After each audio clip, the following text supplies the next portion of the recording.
Some countries have borders, others have memories. Ethiopia is not just a nation, it's one of the world's oldest continuous civilizations, a land where faith, power, and resilience shaped history. This is the story the world rarely hears. Long before Rome fell, the powerful kingdom of Aksum rose, connecting Africa, Arabia, and the Mediterranean. In the 4th century, Aksum embraced Christianity, making Ethiopia one of the earliest Christian nations on earth. Later, King Lalibela dreamed of a new Jerusalem and carved 11 churches directly from the earth prayer set in stone. In the 19th century, as Europe scrambled for Africa, Emperor Menelik II united his people. At the Battle of Adwa, Ethiopia defeated a European army, becoming a global symbol of resistance. This is a civilization that preserved its language, its script, its faith, and its independence, a nation that refused to disappear. If this story inspired you, like, share, and subscribe to help us tell more stories like this. Thanks for watching. There are countries with borders, and there are civilizations with memories. Ethiopia is not just a nation. It is one of the world's oldest continuous cultures, a land where faith, power, and resilience shaped history. This is the story of Ethiopia, the story the world rarely hears. Welcome to Ethiopia History. Scientists believe some of the earliest humans walked here, in the Great Rift Valley. Fossils like Lucy or Dinkinesh remind us human history did not begin in Europe. It did not begin in America, it began here, in Africa, and Ethiopia stands at the heart of that beginning. Long before Rome fell, long before Europe emerged, a powerful kingdom rose in northern Ethiopia, Aksum, a kingdom that controlled trade routes, minted its own coins, and connected Africa, Arabia, and the Mediterranean.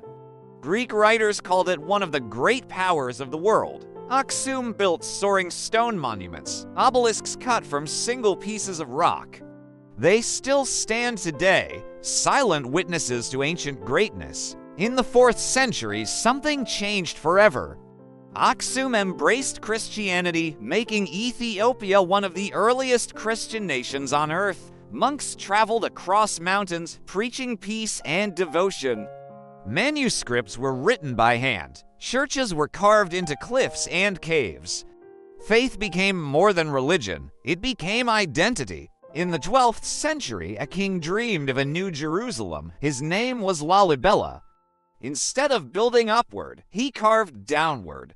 11 churches carved from the earth itself, connected by hidden passages and symbolic tunnels. Architects study it. Pilgrims feel it.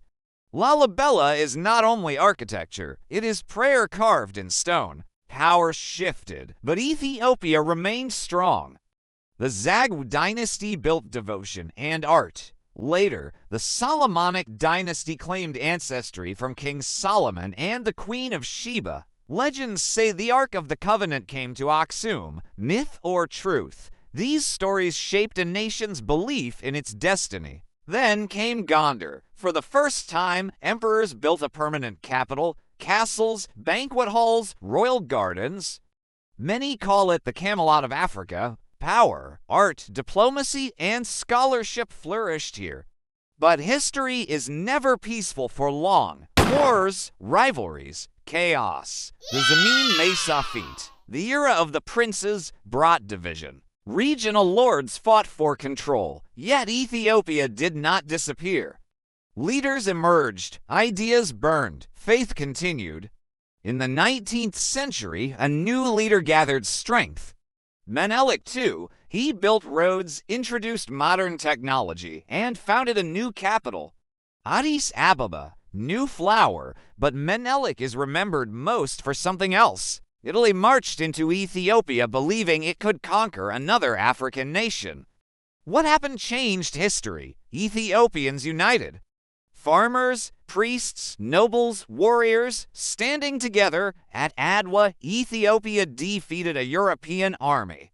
For Africans worldwide, Adwa meant colonization is not destiny. Ethiopia became a symbol of resistance. Ethiopia faced occupation, famine, revolution, dictators, and reforms. There were dark years.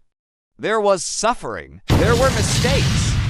Yet the nation endured. Addis Ababa became home to the African Union, a voice for the continent. Today, Ethiopia is a mix of ancient and modern, traditional and global, struggling but still rising. Ethiopia is not perfect, but it stands apart because it preserved its language. It preserved its script. It preserved its faith. It preserved its independence, a nation that refused to vanish. History is not just about kings and wars. It is about people, farmers, monks, mothers, soldiers, children, dreamers. Ethiopia's story is not over. It continues in cities, villages, temples, classrooms, and in the hearts of millions. If this journey inspired you, like, share, and subscribe. Help us tell the world the true story of Ethiopia. Thank you for watching.